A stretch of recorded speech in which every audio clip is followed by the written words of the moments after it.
Hey, welcome to day 4 of Health Week. Today we are talking about discipline and mindfulness. Um, Discipline is, yeah, I think of it as, um, there are things we want to do, and then there's things we should do. And it's making the choice to do the things that we should do that is discipline. And that is large and small. And I always think of Disney World, the Disney World mentality. I heard about this in a conference years ago where it was everybody's job, all the employees' jobs to keep the park clean. So they, no matter who sees trash, whether it's the CEO or, you know, anybody in a goofy suit, they it is their responsibility to pick up, to be mindful, to be disciplined, to pick up that piece of trash and throw it away. And so that's Disney's. It's in their entire structure, like their corporate culture, to be that mindful and disciplined. Um, and I've tried to even sort of do that in my own life in a lot of ways. Like, if I see something out of place, rather than just walk by it or think to myself, I'll get to it later, it's taking that time to go do that thing. And a lot of times when there's so much out of place, you're just overwhelmed with everything's out of placeness. It can be hard. So you just sort of have to, at that point, chip away at it, right? Be disciplined enough to chip away at it and know you're making progress. So we're going to talk about discipline today. Talk a little bit about what happened yesterday. How's everybody feeling? I am on now day 4 of getting back into my weightlifting routine. I could barely walk yesterday. Tuesday was leg day. Yesterday was back and biceps, which generally doesn't hurt me too bad. But second day of not being able to walk after doing what really is a light day of leg work. I'm just that out of shape, especially in my lower half. Um, but yeah, wow. But the diet's going pretty well. Like keeping on a diet. I'm again focusing on trying to eat more healthy stuff, not necessarily completely cutting back on the bad stuff yet. I'll try to wean off of that as I go forward. But I also know I have a lot more calories that I get to eat with a workout program like I'm in right now. Let's get into the comments real quick. Um, Good morning, Kathy. Good morning, Angel. Good morning, Janice and Sharon. Good morning, Brenda. Anthony, what's going on, man? How are you? Brenda, heading to the gym pool after this. Good for you. Good for you. Had an 11-day streak of 10,000 steps. That is hard to do. Good for you. And Anthony says, are you taking recovery supplements? So, yes, I am. I have a recovery supplement that I take immediately after a workout. And then I have one that I take with a lot of BCAAs that I take before going to sleep. I also yesterday mixed in a hydration supplement that tastes like watermelon. I don't like the taste of it. I like watermelon. I just don't like the way this tastes. But I added that also just to try to recover just a little bit better. And Angel says, my youngest became a teenager today. Well, happy birthday. Time goes by so fast. I know. So my oldest will be 10. And I'm going to lower my seat just a little bit. My oldest will be 10 next week. And he's just getting so big so fast. And time does fly by. And I think about it all the time, like if we don't pay attention, if we're not mindful, if you will, this time goes by, and the next thing you know, they're teenagers and they're going off to college, and that time that you get to spend with them diminishes immensely. There's a little exercise that I saw online years ago where they were illustrating the amount of time a child gets to spend with their parent. So the amount of days cumulatively that they get to spend with their parent. and each day is represented by a small dot on this gigantic chart. And by the time a child is 18, they have basically filled up the chart. And then the remainder of their lives is this small section of this chart that they get to spend with their parent. And the key of the chart was to say, like, take time with your parents, like appreciate what you have left, because if you're already old enough to understand what this chart means, you realize that you have this much time left to spend with your parents. And I looked at that and thought, well, I'm like at 10 years old, I'm like halfway through the thick of it, more than halfway through the thick of it. And, oh my God, that's how much little time left I have with my kids, or my oldest child at least. And so it's made me be more mindful of the time I spend with them, and taking them outside and spending time with them in the backyard, and doing more with them, like making it a priority to do more with my kids. And that, believe it or not, I mean, that takes discipline. That takes a lot of discipline, because it's easy to let the day go by, and just say, I'll get to it tomorrow. We can rationalize this time away, whether it's time with your parents, or time with your kids, or time with friends, or time with your spouse. We can rationalize that time away and say, well, I'll do better tomorrow, or, um, I just didn't have time today. I'm busy. I'm working on things. I'm trying to be, create a secure environment. I'm trying to be financially secure. I'm trying to, cope with all the things I have going on. And the next thing you know, time is up, and your relationship with whoever sucks, because you didn't take time to put the time into it. And I don't feel that any more strongly than I do with my kids, especially just knowing that, at 10 years old, he's probably beyond half the time that he's going to spend in the house with us. And even as he gets older, he's going to be living in the house, but he's going to be out with friends. I'm not going to be the most important thing in his world anymore.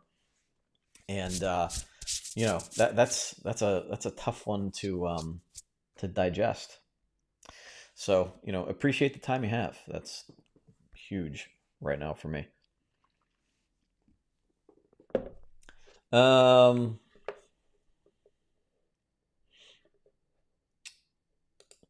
Yeah, pre and post are good. So yeah, I have a good pre-workout, also doing creatine, and then some BCA post-workout stuff. So yeah, trying to do what I can to stay recovered.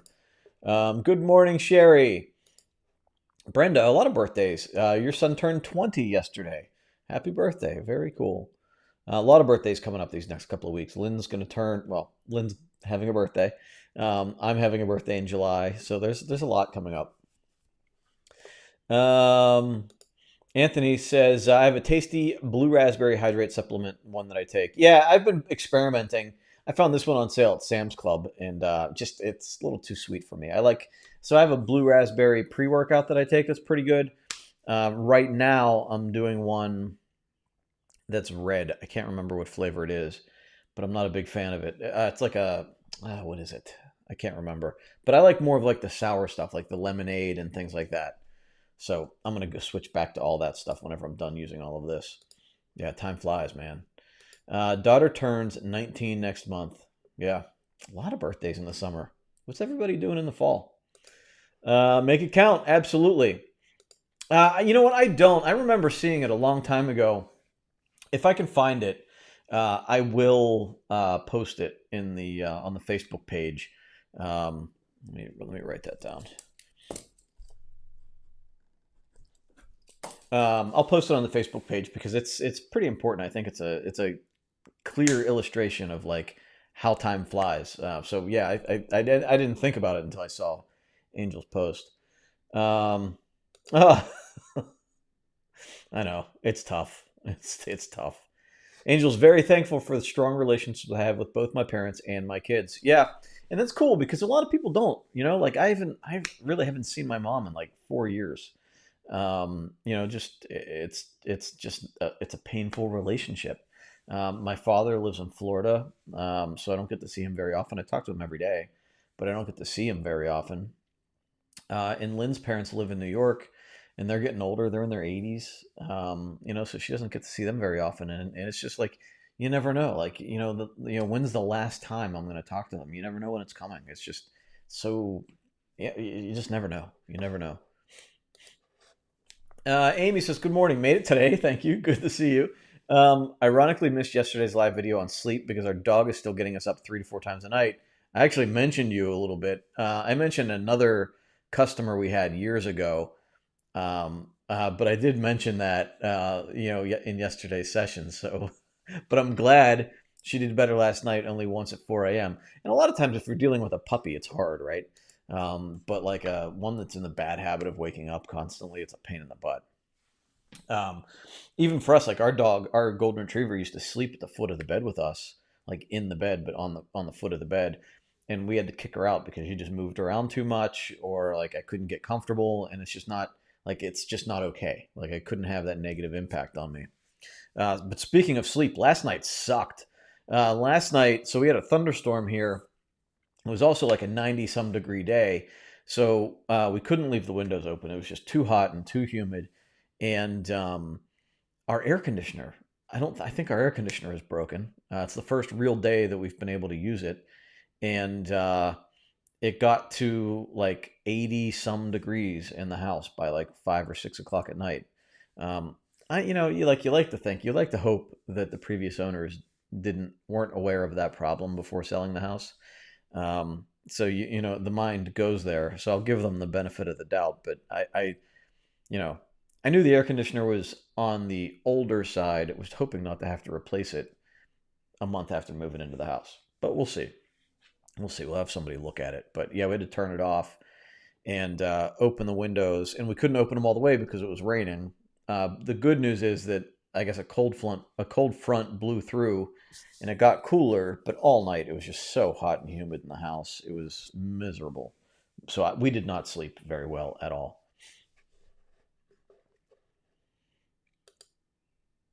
And then Angel, your son turned 20 2 days ago. Wow, you have a cluster of birthdays all together, huh?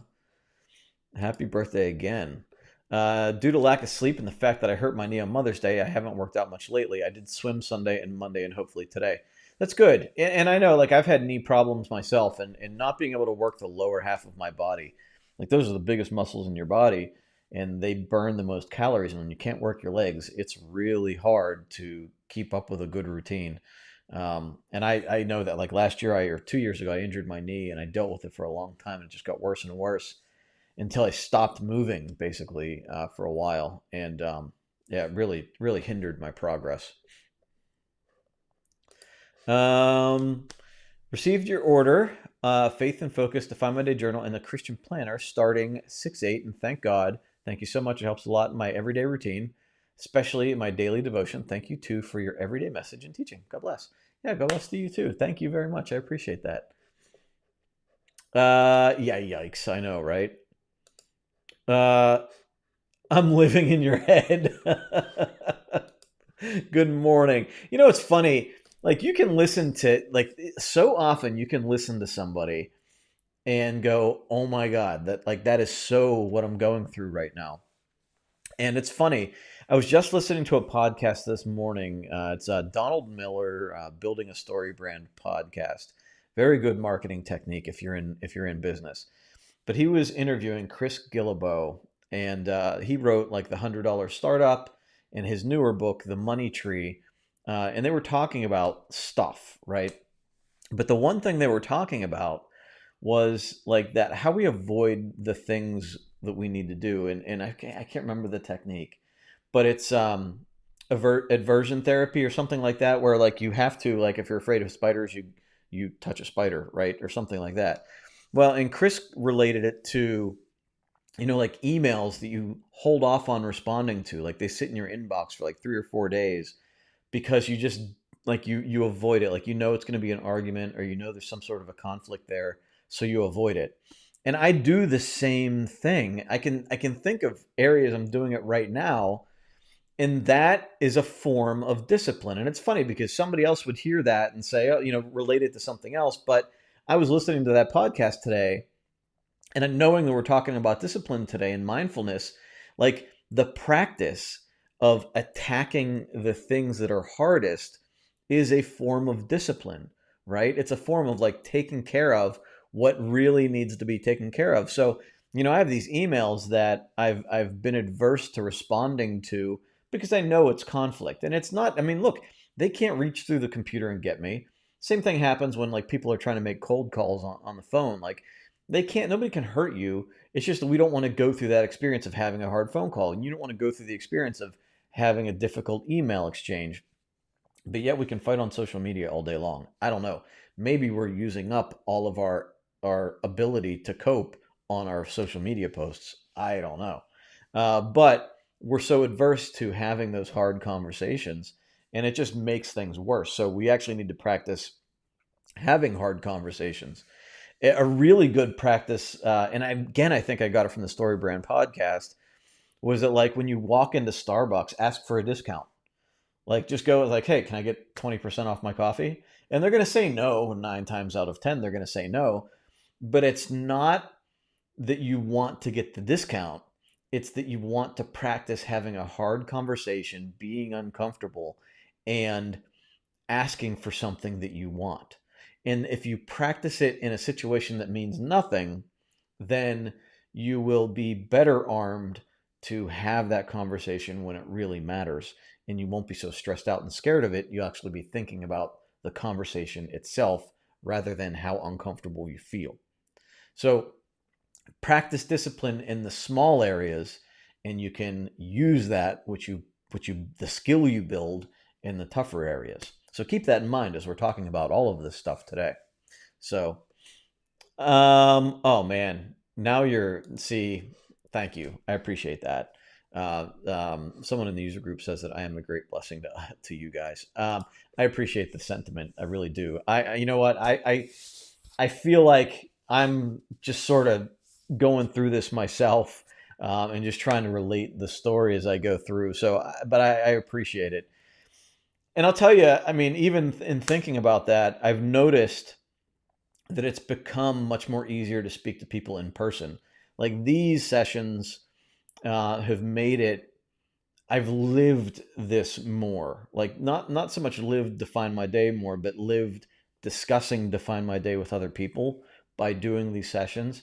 And so now the one-on-one conversations flow so much easily now, but so much more easily now because I'm not thinking about all of the like, what if I don't want to screw this up or I don't want to sound whatever. Now I'm actually just thinking about the conversation and, being disciplined about that, practicing has made it easier to have, like one-on-one conversations with anybody, whether it's a neighbor or somebody I meet on the street or the electrician that came in last night to give me a quote on some work. Like we ended up getting into a conversation like this, and it's much more comfortable now because of the practice that I've had. Thank you, Anthony. I appreciate that. I really do. I appreciate it a lot. Janice says, avoiding holidays and birthdays, it really isn't possible because of difficult persons. Unfortunately, main family member. I hear you. I hear you. And a lot of times it's just a matter of trying to disconnect from the emotional feelings we have there. And in fact, one of the things, one of my main topics today, one of the threads I want you to keep in mind as we talk about this is pick your battles. Don't waste your energy on things that really you're not going to change anything and it doesn't matter in the grand scheme of things. You need to save your energy for when you need to be disciplined and mindful of the important things in your life. And this occurred to me. We talked a couple of weeks ago about like people that beep at you and beep at you for absolutely no reason, just because they just need to like let you know. And so today I was driving somewhere, and I made a left at a green light, and the person, like the coming and oncoming traffic, beeped at me. They were nowhere near me. In fact, I was through the intersection, down the road at least 2, 3, 400 feet before they crossed behind me. Now I know I am maybe I'm just perceiving it, but I know they stepped on the gas to try to make it look like it was closer, and still wasn't even close. but I make that left and they just lay into the horn at me, right? Because I crossed their path. And so, um, like that person, like I can look at that person and say, like, I don't get mad. Like 10 years ago, I'd be giving them the finger, I'd be honking back, I'd be doing all that stuff, right? But now, through all of this, like I know, like that's a person who is throwing out their F's. Like we talk about the subtle art of not giving an F. You have limited number of F's. You can't waste them everywhere. Invest them where you need to invest them. That's a person that's throwing their F's everywhere, right? Every single person that crosses their path, they're throwing their F's out. They're beeping at them. They're yelling at them. They're every little injustice or slight. They're pissed off about it. And so, I can now disconnect from that and observe that person as like, they're upset. Not about me. Like they're upset about other stuff, how their life is going, maybe a situation they just got out of, whatever it is. Um, you know, this situation is not about me. It's definitely about them. You can't always take that point of view, but that's when you're looking at somebody that's sort of unhinged, if you want to go that far, you can say like, okay, you got your stuff, I mean, so you kind of have to watch. You don't want to be that person yourself, and we all get there to a point. We just have to understand that we need to back away from it. Um, yeah, yeah. So it's more comfortable in part. Yeah, and that's sort of living into the purpose, right? Living into what you want to become. And I'm desperately trying to get that way with my physical health.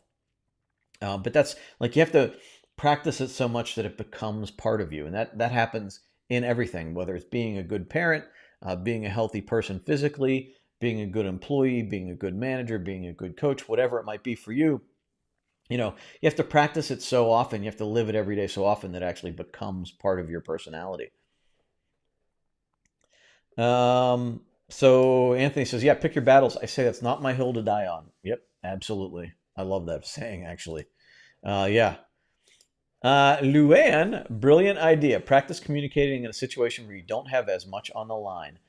Absolutely, absolutely. And I'll tell you what, even like the guy, so we hired someone just out of college to help clean up my yard, right?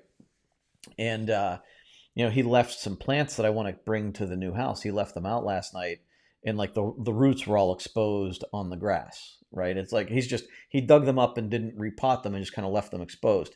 And if you know anything about plants, like leaving the roots exposed to air, especially like hot, dry air, could kill the plant pretty quickly. And so, like you don't want to like. I don't like conflict. I don't like going like, "Hey, man, like this is going to kill the plants if they're not dead already." It's stressful at the very least.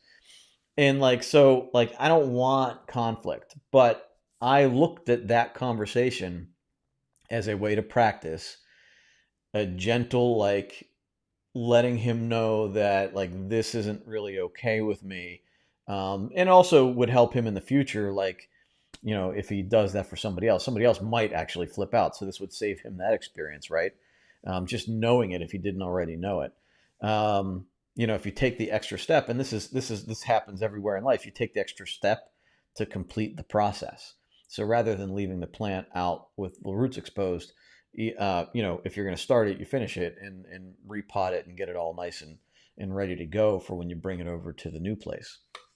So it's having that conversation is not easy, but for me, as I'm texting him, I'm saying, hey, just so leaving these out, does damage to them, could actually kill them. So if you could take care of that, I'd appreciate it. Just trying to, I didn't say it exactly that way. I don't remember exactly how I said it, but trying to be as nice as possible. So practicing being light about it, but also getting my point across. So Luann, kind of, you know, she's in these conversations with me too a lot. So, just experiencing that as practice to have a more difficult conversation in the future.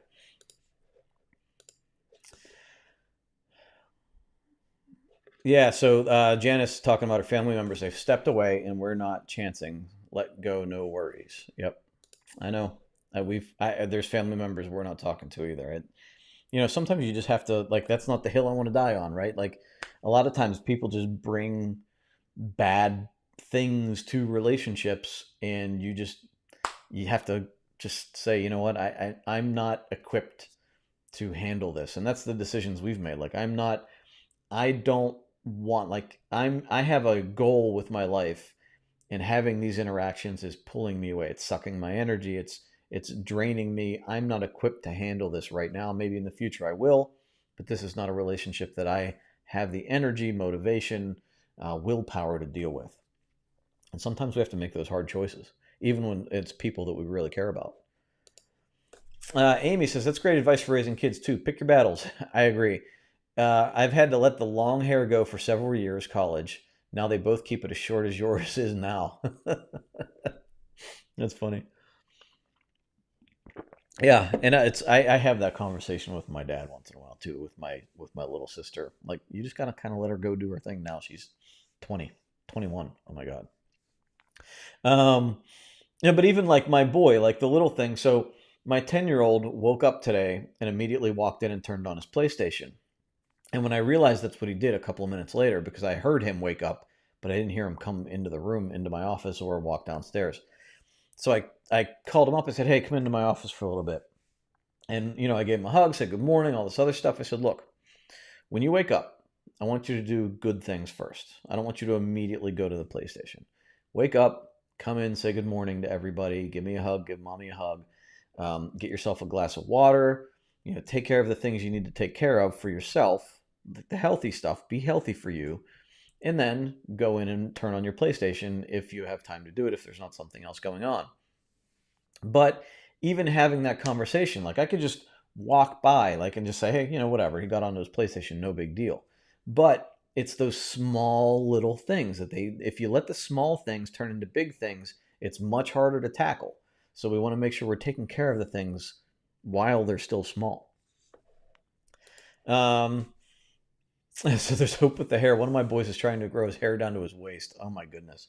You know what? I mean, it's a phase. I had my hair long at one point in time too. This when you saw my hair last month, that's as long as it's been in probably 10 years. But 10 years ago, it was even longer. And it gets so annoying.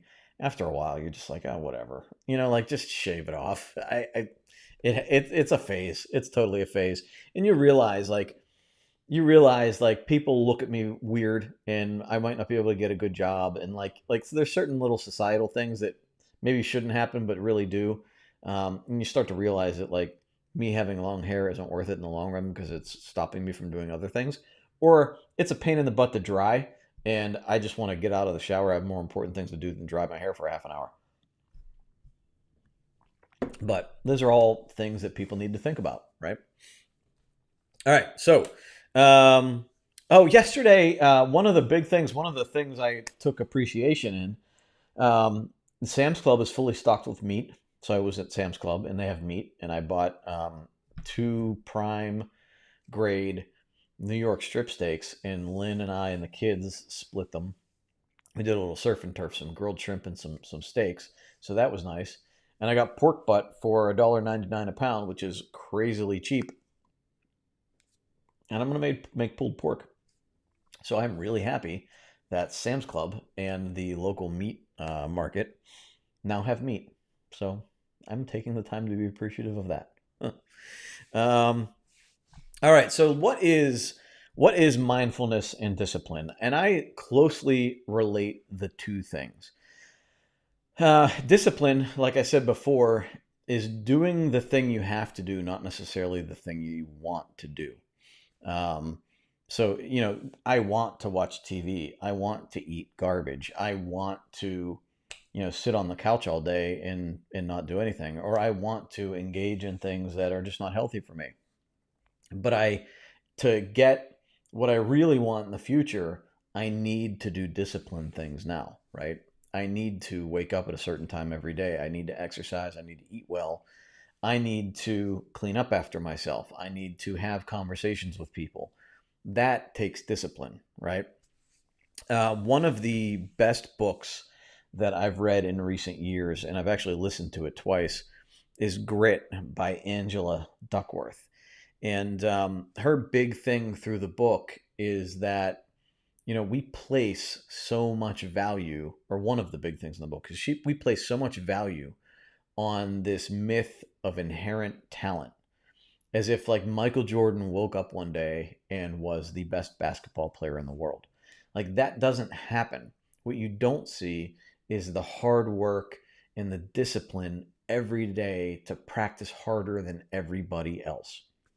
Whether you're playing an instrument, whether you're being a parent, whether you are being a coworker or a subordinate or an employer, a business owner, or just your everyday average person walking around, you don't get things magically.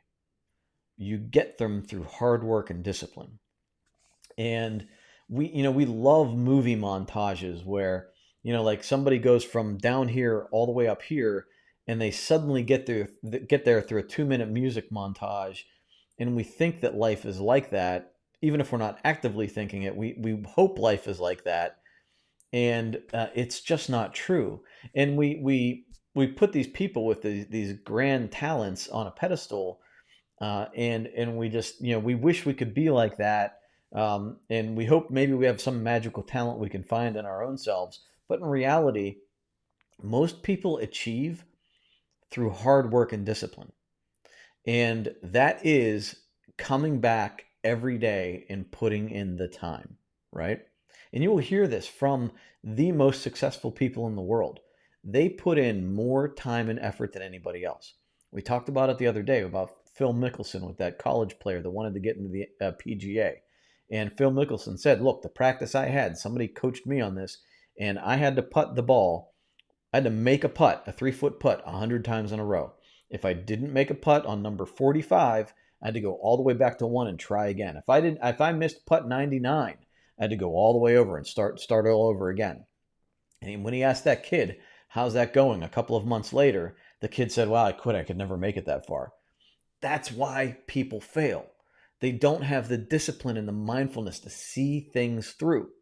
And so in raising her kids, like Angela Duckworth, like she, with her kids, they were playing a lot of sports and doing a lot of activities. And as they got older, they did fewer, but they had to stick to it. They had to pick a certain amount of activities in each grade, whether it was cheerleading or playing an instrument or playing a sport, and they had to stick to that, whether they liked it or not. They would go to practice every day. They would practice at home every day. They would go to their games. They would go to their recitals, whatever it is. And then at the end of the year, they could make the decision to quit then, but not until then. But then they also had to replace it with something else. And discipline is, it's you can see it everywhere. It's if you look in the disciplines that I have in my Define My Day journal, it's not like big stuff. I mean, literally, like, so the ones we already have in here are getting good rest, exercising every day, eating well, drinking the right amount of water for you, reading, and positive interaction, right? Positive interaction is definitely subjective, like whatever you define that as. But I want you to look back on your day and say, yep, I had positive interactions today, more so than negative. Then you can check that off. But I add stuff in here like doing my Define My Day planner every day. That's a daily discipline for me. And if I get to the end of the day and it's not done, I don't get to check that off, right? Drinking 2 waters every day. That's just a personal discipline. It takes some thought. It takes a little bit of extra, okay, I got to go downstairs and drink my water, but it's healthy for me and it's a discipline. I might not want to get up and drink water, but I do it anyway because it's a discipline for me. Taking my supplements, drinking my shake, getting up at 5 a.m., journaling at night. For me, in the past, cleaning up dog poop was a discipline for me. What else? Turning off the diverter on the shower so Lynn didn't get hit on the top of the head with the shower when she turned on the bath or turned on the shower for herself. Like all of these things are little points of discipline for me. And there are many times I'd get out of the shower, get toweled off, get changed, and walk out of the bathroom. And I'd be sitting here looking at my daily disciplines going, did I do that? And I'd have to run upstairs and see if I changed that or not. And if I didn't, change it and then go back downstairs. Took some effort, took some thought, took mental discipline. Now, what yours might be, it could be completely different.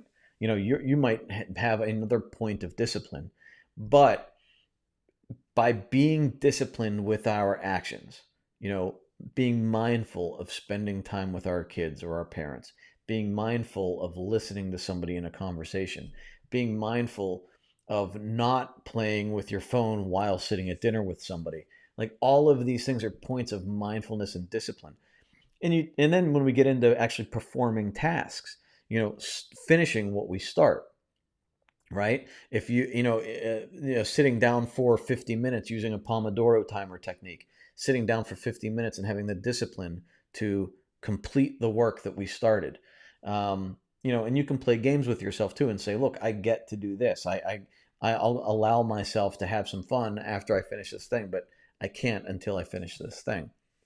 Another place that another place that discipline is addressed is in the book Willpower, that we talk about so much. And excuse me, a little frog in my throat. um, and the one of the big points that I found really good, or that I really keyed in on, was that you can grow this discipline, and you can grow the willpower to handle the disciplines and handle the things through life. So, in Angela Duckworth's book, I'm going to circle back real quick on that because I don't know if I made this point. The key indicator for success is discipline, not talent. You can be incredibly talented, and we all know those people, and I was one of those people. I had talent. I was smart. I didn't have discipline, and I would have been a failure. You can be a non-disciplined, talented failure in life, in whatever aspect of life. The key ingredient in being successful is having the discipline and the grit to see things through, to practice, to achieve, to grow, to finish, right? And so having the ability to see things through is addressed in the book Willpower, and that ability to grind it out, right? Like to stick to what you say you're going to do. And the big point for me is willpower is a limited resource. We wake up and we have X amount of willpower, right? And it's drained in the things that we have to think about to do. So every time I have to think to define my day, it's draining a little bit of willpower to define my day, right? So the easier I can make that, the more I practice doing it, the easier it's going to become. And then I can use the willpower that I'm now not using on that on something else. You will use willpower, right, in all of the things you do. So you want to make sure you're using it on what's important. That means not distracting yourself by the things that drain you, honking at every random person in the world, engaging in every argument that crosses your path, dying on that hill of something that's not worth it. You don't want to use your willpower on that. You don't want to use your F's willy-nilly. You want to conserve them and hold them on what really matters. But the beauty in this is also, as we practice using our F's or using our willpower on things that are important, we grow it like a muscle. It's like, when you exercise, you're burning out your muscles and you're tired. But tomorrow you'll be a little bit stronger. And over time, you build endurance and you build strength. The same thing happens with willpower. So you want to be mindful of the important things every day. Don't waste your willpower on everything, and train your brain to be distracted by a bunch of stuff. Be disciplined and focused on the things that really matter, the things that are important. Grow that willpower. And as you go forward, those things will become easier to address every day, and we gain that momentum and things become that much easier, right? It's funny, one of these quotes, and as we're talking about diet, it kind of fits. He was disciplined about what they put into their body can do anything. And I think about that all the time. Like every time that I'm going to eat something wrong or not eat something that I should, I think about that. Like he who's disciplined about what they put into their body can do anything. So if I can be disciplined, I'm sorry. I need to stop my notifications here before it drives me nuts. So be disciplined. If you can practice discipline in your diet and grow that discipline there, then, you can use the added willpower that you have throughout the day on other things also. Also, the sense of achievement you get from that is pretty stinking cool. Um, so, yeah, right. But the other thing is, as you use that willpower, it being a limited resource, you know, you have to realize that as you're using it, things are going to get harder through the day. And so it's going to be harder to be disciplined. So if you can front load the hard things that are good for you, and maybe the things that pop up later on, try to go easy on it or try to avoid if you can until you feel like you have the amount of willpower to handle it. Um, one of the things that they say that they talk about is, people that are really successful. There's not a real strong correlation between successful people and the people that are, in great physical health. And they used Oprah as an example. She's had struggles with her weight in her entire life, and she talks about it pretty openly. But she's incredibly uh, focused and determined and disciplined of a business person, right? I mean, obviously, but that her weakness is, her physical shape, if you will. Um, and so, she uses all of her focus and willpower on what she chooses, and then she has this one thing that is a struggle for her. Now, if she used all of her focus and was in the greatest shape possible, maybe she wouldn't have all of the strength to do what she needs to do to be successful in business. So, you have to sort of pick and choose where you want to excel. But also, again, knowing that, you can try to grow this, but maybe there's a cap to that. I don't know.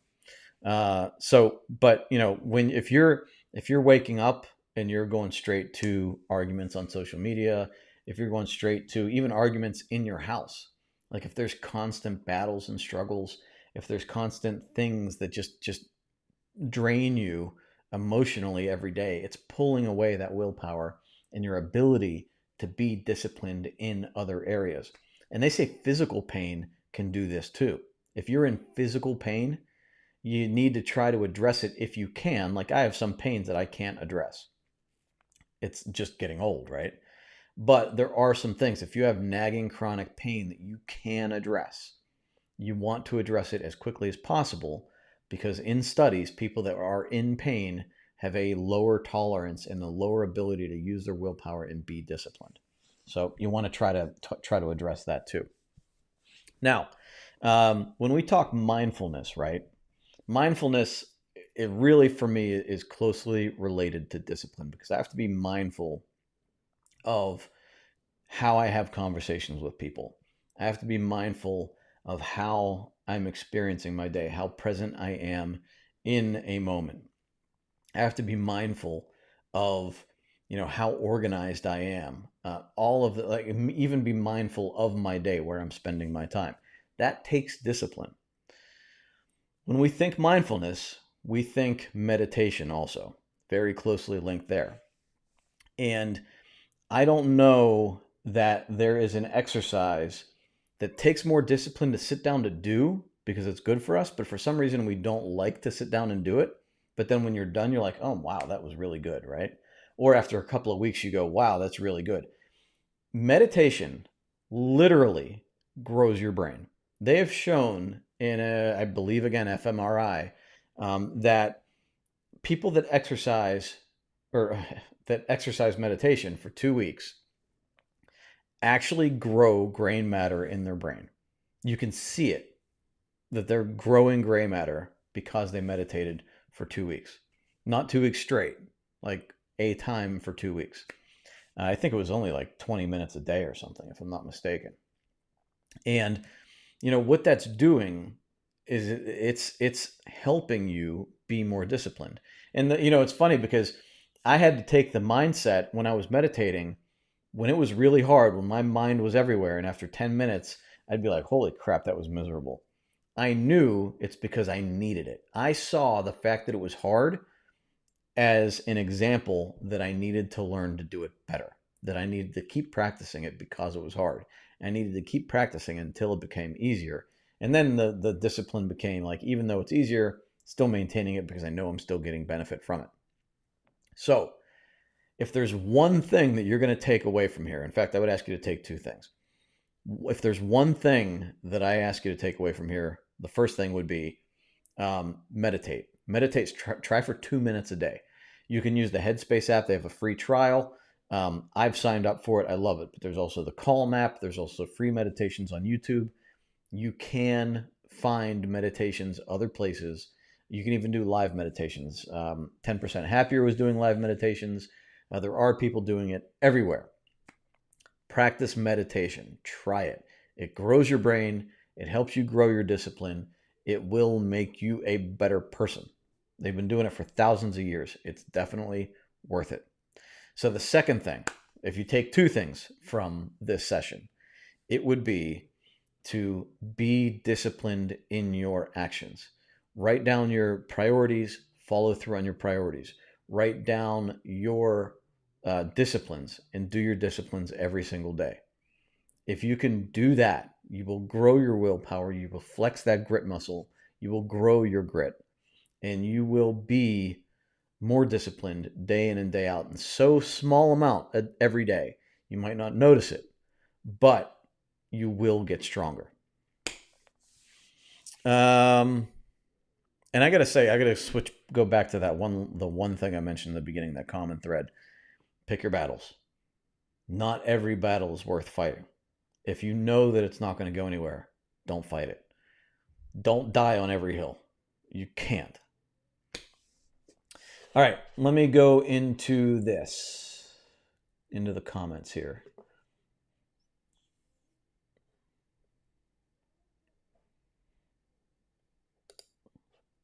New York strip sounds so good. I was fasting detoxing yesterday. I haven't had a good steak in a long time. I bought some choice ribeyes for Memorial Day, and I was really disappointed with the quality. And I know, like meat was in short supply, and it just was not very good. It was not inexpensive. Definitely not worth the money. I would have rather had beef jerky, to be honest with you. But yesterday, we each had a half of a strip steak, and it was really, really good. I definitely could have eaten a whole one, but I was trying to be disciplined. Sharon says, fortunately, yes, it's a phase. They were A students talking about the long hair here. Involved in school activities, respectful of others, so let the hair go. Usually a girl can make them cut it. That is very true. When it started turning prematurely gray, that helped also. Yeah, that helps too. Nobody likes, I personally don't like my long gray hair. So Anthony says, hard work plus discipline equals success. Absolutely. So much more than talent. You can waste a lot of talent. You need discipline. I think we have things that come easier to us than they do others, but that just means we actually need to work harder at them. Yes. So I'm going to stop there before I finish reading your comment. But so, there's this sense, especially in schools, that we should capitalize on talents rather than trying to focus on things we're not good at. And I can understand trying to, holy crap, I cannot get away from this phone. I can understand trying to, capitalize on talents and catapulting yourself forward. And you have to pick and choose what the struggles, where you invest your time for the struggles, right? So in school, they're saying if a kid's bad at math but really good at art, encourage art. I get it. But would teaching them to be mindful and push through hard math problems, would that teach them to not give up? And would that, maybe they're not going to ever be really good at math, right? They're not going to be a scientist or a mathematician, but maybe teaching them to keep their head down and do the work here would give them benefit somewhere else, right? So, you can't look at everything and just say, I'm not good at that, and then just quit and go on to something else that comes naturally. Sometimes you have to pick and choose. You can't, invest all of your time in all of these different places.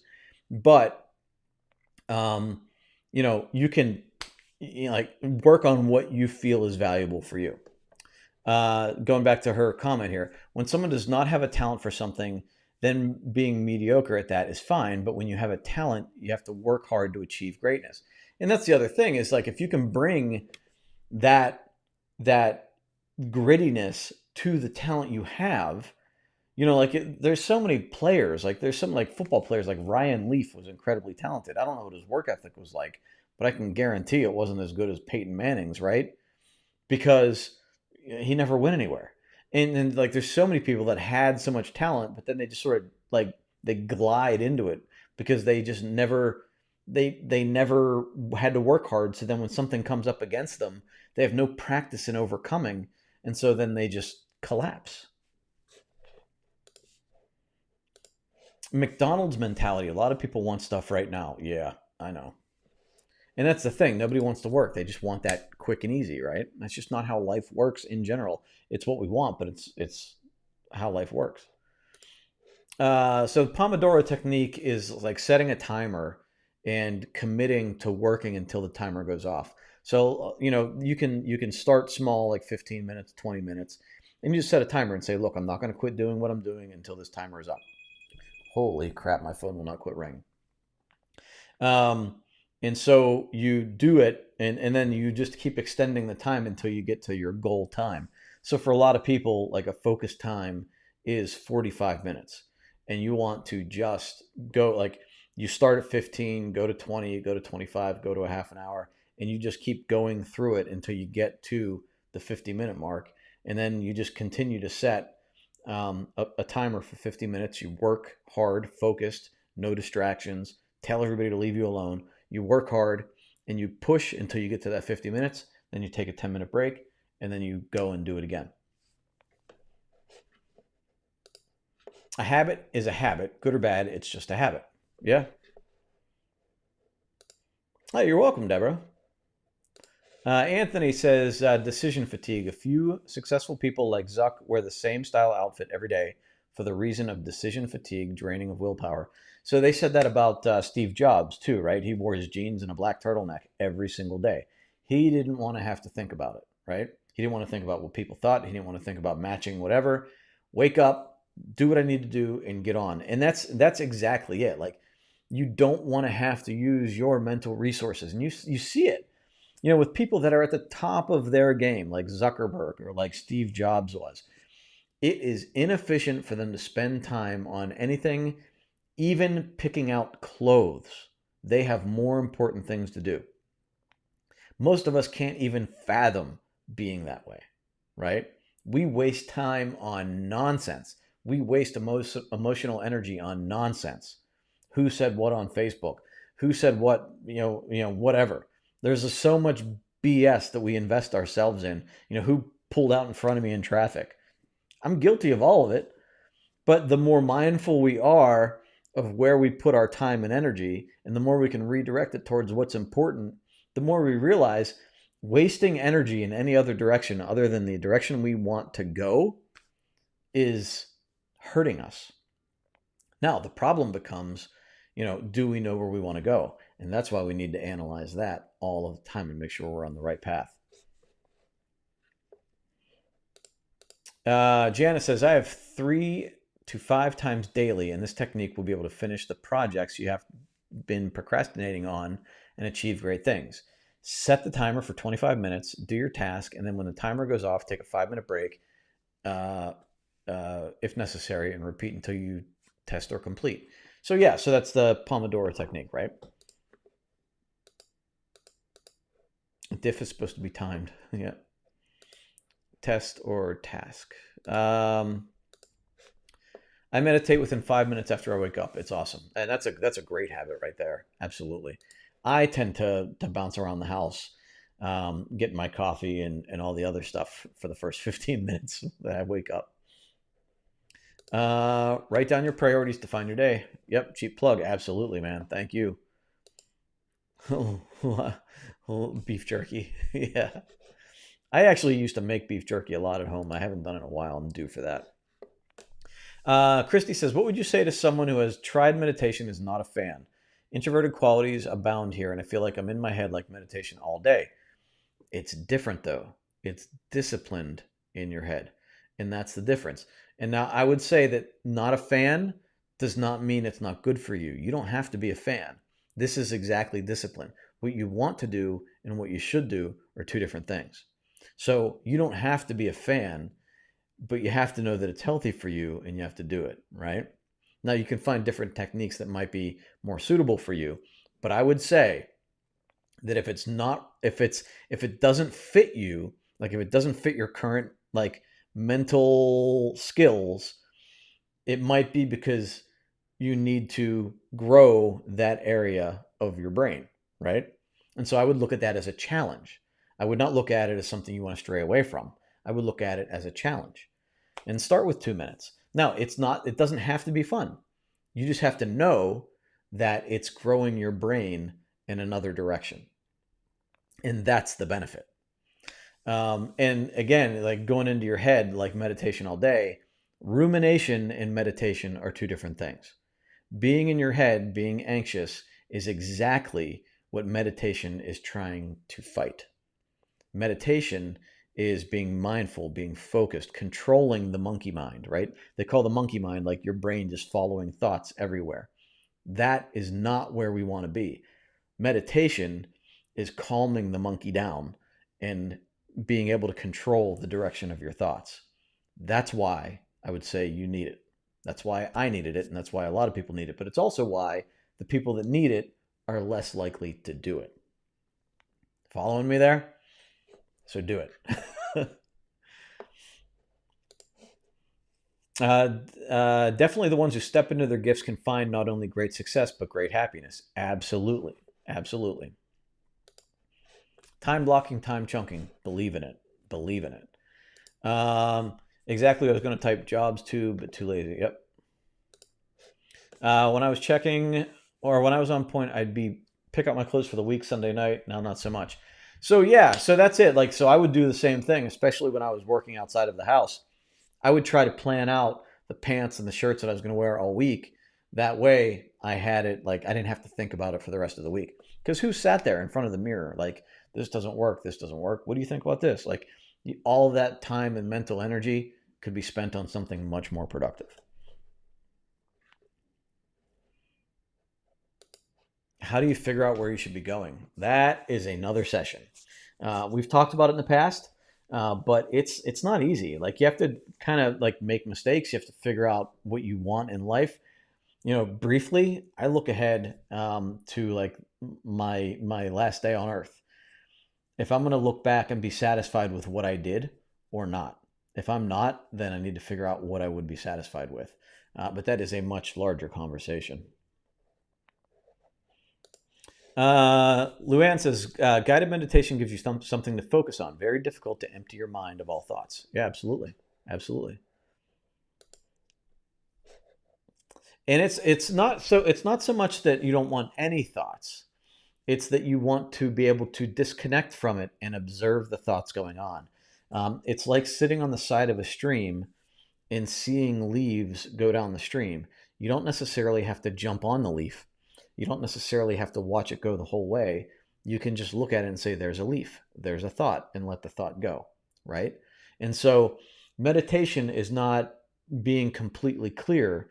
Meditation is maybe focusing on your breath and practicing that focus so you can practice on one thing. But it can also be just trying to observe your thoughts, disconnecting from your thoughts, and realizing that you are in the control room of your brain. You're not being controlled by your brain. When I'm in the office, I wear the same five outfits every week. Which I wear on any given day is simply which one I can see first. Yeah, and that's okay, right? That's okay. Like there's some people that place so much importance on what I wore today or what I wore last week or when's the last time somebody saw me in that. Like I do that with these shirts once in a while, right? Because when I was doing these videos, I was like, oh, now I have to start buying different shirts. I'm not now, obviously, because of COVID. But like, there was a point in time where I'd be like, when's the last time I wore that shirt? It's not important. What's important is what I'm saying, not what I'm wearing, right? I get you. I get you. All right, I'm going to head out. I got a million phone calls coming in. I have no idea why I'm so popular right now. but I'm going to be going on my way. Anthony, I see you got it real quick. Misconception about meditation. Yep, felt that way too. Yep, absolutely. Absolutely. I agree. All right, I'm going to head out. Listen, we got one more day in Health Week tomorrow. It's going to, again, be more on the mental side of things. I hope this week has you feeling a little bit healthier, a little bit happier. Keep defining your days, keep moving forward, and I will see you tomorrow morning at 10 o'clock. See you later, everybody. Bye.